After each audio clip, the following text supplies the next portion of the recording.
मधुसूदन जेना कोदला विज्ञापित अंचल परिषद 8 नंबर काउंसिलर।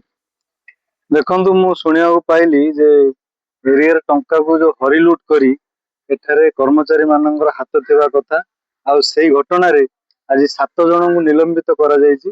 ये निलंबित करबा एक स्वागत योग्य कथा, किंतु खाली निलंबित करदेला हबनी।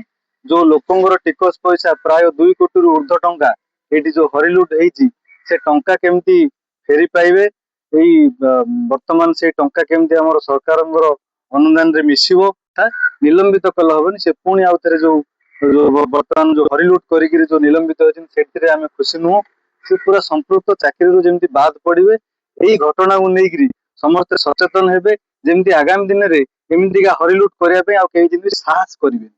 निश्चित भाव में एटा को आमे दाबी करूछु जे जेमती ए जो हरिलुट हेइछि केमती हेइछि कोन हेइछि ता भीतर आउरी किछि अछि, केते टंका खाइचंती कोन करचन ताको निश्चित भाव में विजिलेंस तदंत हो।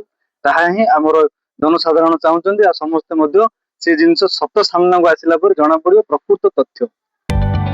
जदि आपंक आम भिडी भल लगा तेब आम चैनल को लाइक शेयर और सब्सक्राइब करने को जमा भी भूलु नहीं।